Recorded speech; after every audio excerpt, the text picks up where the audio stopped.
Hi hello నమస్తే welcome to cube TV. నేను మీ journalist అని. సో సికింద్రాబాద్లో కిషన్ రెడ్డికి అనుకూల అంశాలేంటి, మళ్ళీ జెండా ఎగరేయడానికి కలిసి వచ్చే అంశాలేంటో మనం ఈరోజు తెలుసుకునే ప్రయత్నం అయితే చేద్దాం. సో తెలంగాణలోను అందులోనూ బీజేపీ నేతగా కిషన్ రెడ్డికి ఉన్న ఫ్యాన్ బేస్ గురించి ప్రత్యేకంగా చెప్పక్కర్లేదు. సో ఎందుకంటే తను గతంలో కూడా అధ్యక్షుడుగా తను పనిచేయడం, అలాగే ప్రస్తుతం కూడా తను అదే పదవిలో ఉంటూ బడా నేతగా భారతీయ జనతా పార్టీ కార్యకర్తల్లో అలాగే క్యాడర్లో కూడా తిరుగులేని స్థానం సంపాదించుకున్నాడని చెప్పుకోవచ్చు అనమాట. అలాగే తను సెంట్రల్ మినిస్టర్గా కూడా సేవలు అందిస్తూ బీజేపీ అగ్రనేతగా పేరు తెచ్చుకున్నాడు. సో మళ్ళీ ఆ సికింద్రాబాద్ పార్లమెంట్ ఏరియా నుంచో కూడా తను పోటీ చేస్తున్నాడు. దీంతో ఆ బీజేపీకి ఉన్న ఓట్ బ్యాంక్ ఏ విధంగా ఉంది, అలాగే కిషన్ రెడ్డికి ఉన్న పర్సనల్ ఇమేజ్ వల్ల గెలిచే అవకాశాలు ఉండడంలో సందేశమే లేదని రాజకీయ విశ్లేషకులు అయితే చెప్తున్నారు. ఇక బీఆర్ఎస్ పార్టీ గురించి మనం మాట్లాడుకున్నట్టయితే ఇక బీఆర్ఎస్ పార్టీ నుంచి కూడా పద్మారావు గౌడ్ ఎంపీగా అక్కడ బరిలో ఉన్నారు. ప్రజలలో బీఆర్ఎస్ పై ఉన్న వ్యతిరేకత అలాగే ఎంపీ ఎలక్షన్లో కూడా పడే అవకాశం ఉన్నందుకు కూడా పద్మారావు గౌడ్ సిట్టింగ్ ఎమ్మెల్యే అయినప్పటికీ ఎంపీ ఎలక్షన్లకి అలాగే ఎమ్మెల్యే ఎలక్షన్లకి చాలా తేడా ఉంటుంది. సో ఎమ్మెల్యేగా ఉన్న నియోజకవర్గం ఓట్లు అభ్యర్థిని తెలుస్తాయి,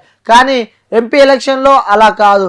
ఓటర్లను బట్టి కూడా అనేక సమీకరణ లెక్కల్లో తీసుకోవాల్సి వస్తుంది. సో ప్రస్తుతం గులాబీ పార్టీ పట్ల జనాల్లో ఉన్న అసంతృప్తి అలాగే అసెంబ్లీ ఎన్నికల్లోనే తెలిసిపోయాయి. ఇక మరోవైపు అధికారం కోల్పోయాక కారు పార్టీ గతంలో ఉన్న జోష్ లేదని ఆ పార్టీ నేతలే ఒప్పుకున్న పరిస్థితి మనం చూస్తున్నాం. దీన్ని బట్టి ఆ అంశాన్ని అవన్నీ మనము పరిశీలించినట్టయితే పద్మారావు గౌడ్ గెలుపుని దెబ్బతీసే అవకాశాలు ఉన్నట్టు మనకి తెలుస్తుంది. మరోవైపు ఆ కాంగ్రెస్ పార్టీ గురించి మనము మాట్లాడుకున్నట్టయితే కాంగ్రెస్ పార్టీ అభ్యర్థిగా కూడా ఆ ఎంపీగా కూడా దానం నాగేందర్ అక్కడ ఆ ఎంపీ అభ్యర్థి బరిలో ఉండు. నేను ప్రస్తుతం ఖైరతాబాద్ నుంచి సిట్టింగ్ ఎమ్మెల్యేగా ఉన్నప్పటికీ కూడా రీసెంట్గా బీఆర్ఎస్ పార్టీ నుంచి కూడా తను ఆ కాంగ్రెస్ పార్టీకి వెళ్ళిన వెంటనే తనకి ఆ సికింద్రాబాద్ నుంచి కూడా దానం నాగేందర్కి కాంగ్రెస్ పార్టీ ఆ టికెట్ ఇవ్వడం జరిగింది. సో అయినప్పటికీ ఇక్కడ ఈ దానం నాగేందర్ విషయానికి వస్తే కూడా పెద్ద ఎత్తున తనపై ఆ భూ కబ్జాలు అలాగే అక్రమాలు అనేక అంశాలకు సంబంధించి కూడా చాలా ఆరోపణలు వచ్చిన విషయం మనందరికీ తెలిసిందే. తనపై వస్తున్న ఫిర్యాదుల నుంచి కూడా తనను కాపాడుకునేందుకే బీఆర్ఎస్ పార్టీని వీడి అధికారంలోకి ఉన్న కాంగ్రెస్ పార్టీలో చేరాడనే విమర్శలు కూడా వినిపిస్తున్నాయి. ఈ ఆరోపణలు దానం ఓటమికి బాటలేసే అవకాశం ఉన్నట్టు ఆ రాజకీయ విశ్లేషకులు చెప్తున్నారు. సో మరోవైపు ఆ కాంగ్రెస్ పార్టీ పాలన మొదలైనప్పటి నుంచి ప్రజల్లో కొంచెం అసహనం మొదలైందనే చెప్పుకోవచ్చు.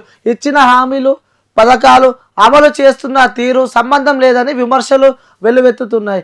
ఇవన్నీ కూడా దానం నాగేందర్పై ప్రభావం పడే అవకాశం ఉన్నట్టయితే మనకు తెలుస్తుంది. మొత్తానికి ఈ సికింద్రాబాద్ పార్లమెంటరీ ఏరియాకి సంబంధించి కూడా పద్మారావు గౌడ్ అలాగే కిషన్ రెడ్డి అలాగే దానం నాగేందర్ ముగ్గురిని అనాలిసిస్ ప్రకారం కూడా మళ్ళీ సికింద్రాబాద్ గడ్డపై కూడా మళ్ళీ బీజేపీ జెండా ఎగరబోతున్నట్టు కొంతమంది రాజకీయ విశ్లేషకులు అయితే చెప్తున్నారు. అలాగే మనం ఆ సర్వేలు చూసుకున్నట్టయితే కూడా మళ్ళీ ఒకసారి భారతదేశంలో మళ్ళీ ప్రధాని నరేంద్ర మోడీయే అవుతున్నారని చెప్పి కూడా పెద్ద ఎత్తున అక్కడ మనకి సర్వేలలో కూడా బీజేపీ వినిపిస్తుంది కావడంతో ఇక ప్రజలలో కూడా కొంచెం అవగాహన వచ్చి కూడా మళ్ళీ బీజేపీ పార్టీకే ఓటు వేస్తారు అని చెప్పి కూడా కొన్ని వరకు మనకైతే సమాచారం వస్తుంది. సో మనం ఇక వేచి చూడాల్సింది, ఎందుకంటే ఇక్కడ అతను సిట్టింగ్ ఎంపీగా ఉన్న కిషన్ రెడ్డి మళ్ళీ ఆ సికింద్రాబాద్ పార్లమెంట్ ఏరియా నుంచి గెలుస్తాడా, లేక ఆ సికింద్రాబాద్ ఎమ్మెల్యేగా ఉండి ఇప్పుడు ఫస్ట్ టైం తను ఒక ఎంపీ అభ్యర్థిగా పోటీ చేస్తున్న ఆ పద్మారావు గారిని ఇక్కడ ప్రజలు గెలిపిస్తారా, అలాగే ఆ ఖైరతాబాద్ సిట్టింగ్ ఎమ్మెల్యేగా ఉన్న దానం నాగేందర్ అక్కడ ఆ సికింద్రాబాద్ పార్లమెంట్ ఏరియాకి సంబంధించి గెలిపిస్తారా?